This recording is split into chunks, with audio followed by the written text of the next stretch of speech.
Salut à tous et bienvenue dans Avec toi, votre émission Habitat et Société. Ce mois-ci, nous nous intéressons aux attributions de logements sociaux. Chaque année, Domo France réalise 9000 propositions de logements. Comment sont sélectionnés les dossiers? Quelles sont les conditions d'attribution? Pour en parler, rendez-vous avec Christelle Lara, elle est attachée commerciale locatif à Domo France. Bonjour, Christelle Lara, attachée commerciale Domo France. Concrètement, comment procédez-vous pour attribuer un logement? Alors justement, je viens de recevoir un préavis pour un appartement de type 3 Pessac. Dans un premier temps, je me connecte sur le serveur national où sont enregistrées toutes les demandes de logement social en France. Ensuite, je regarde les caractéristiques du logement. Donc là, c'est un type 3 Pessac. Donc je vais rechercher une famille, donc soit une personne seule avec un enfant, soit un couple avec un enfant qui recherche un type 3 à Pessac. Là, cet appartement se situe dans un grand quartier d'habitat social où il y a un fort taux de chômage.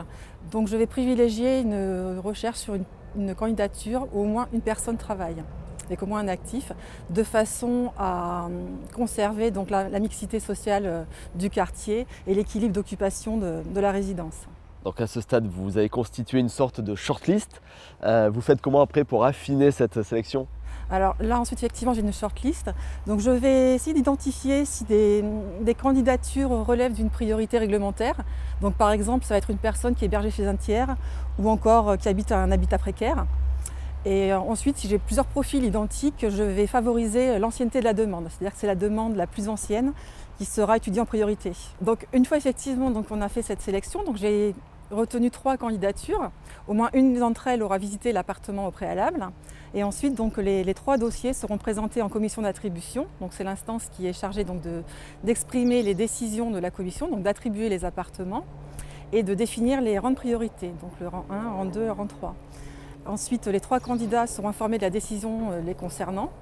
Et le rang 1, l'attributaire du rang 1, pourra se préparer pour signer son contrat de location. On part maintenant rencontrer Sébastien Tonard, directeur location et vente de Domo France. Bonjour, je suis Sébastien Tonard, directeur location et vente à Domo France.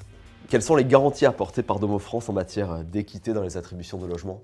Alors, nous avons des procédures qui sont régulièrement mises à jour et qui constituent le cadre de fonctionnement pour l'ensemble de nos équipes en charge des attributions.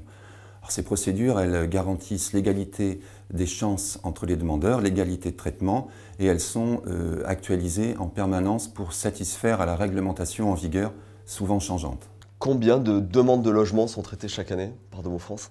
Alors, nous réalisons environ 3000 attributions annuelles, et dans la mesure où pour chaque logement attribué, 3 candidatures sont proposées, ce sont environ 9000 propositions de logements qui sont réalisées par nos équipes chaque année. Et cette notion de transparence dans l'attribution, elle est fondamentale pour vous? Alors, elle est très importante, naturellement, pour la crédibilité de l'organisme. De toute façon, la commission d'attribution qui procède aux décisions en matière d'attribution est plurielle, c'est-à-dire qu'elle est représentée, les membres sont des membres de Domo France, mais également des membres des mairies concernées, des membres des représentants des locataires, ainsi que le représentant du préfet. Par ailleurs, on est contrôlé, les organismes de logements sociaux sont contrôlés par un organisme d'État qui rend public les rapports de contrôle. Donc tout ça se fait dans la plus pure transparence possible. Pour résumer, l'attribution d'un logement se déroule en plusieurs étapes. Toutes les demandes de logements sociaux sont enregistrées sur le serveur national. À partir des caractéristiques du logement libéré, nous recherchons des locataires dont les besoins et les souhaits correspondent aux biens à louer. Les dossiers les plus urgents, comme des familles mal logées, seront sélectionnés en priorité. Après étude de leur solvabilité, les dossiers passent devant une commission d'attribution. La commission établit un ordre de priorité. Les attributions se font en toute transparence. Chaque année, Domo France attribue 3000 logements. Pour plus d'informations, rendez-vous sur domofrance.fr.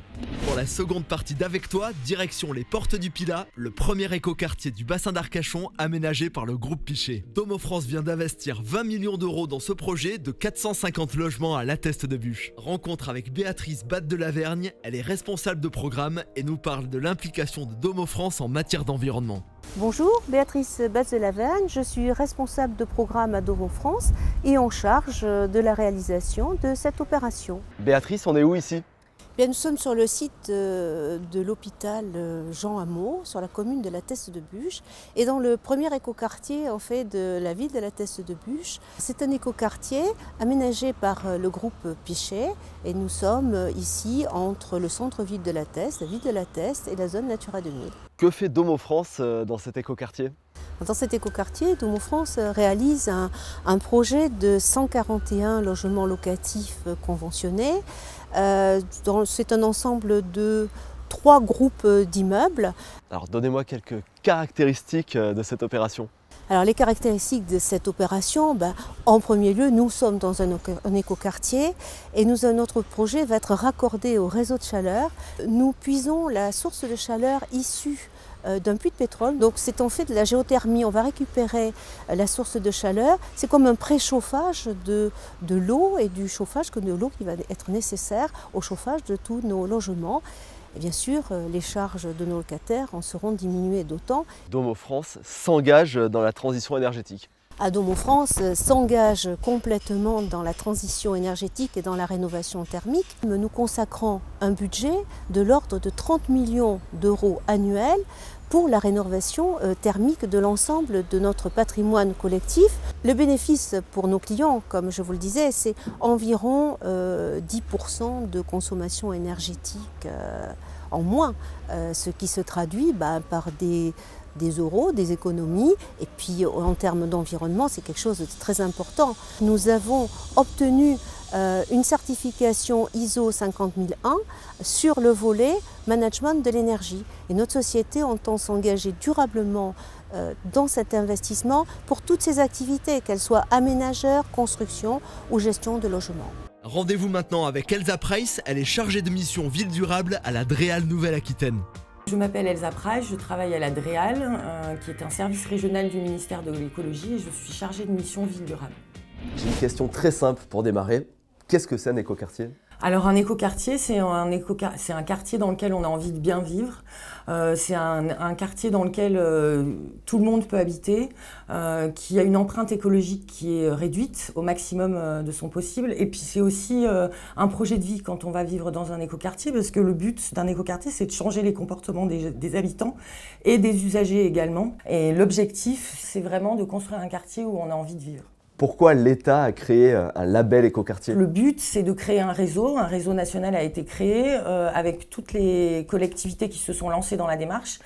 Se lancer dans la démarche, c'est signer une charte. Et cette charte, en fait, elle sert de guide, elle sert de référentiel pour se poser les bonnes questions au bon moment pour le porteur de projet. Et c'est ça qui les aide à faire un bon projet d'écoquartier.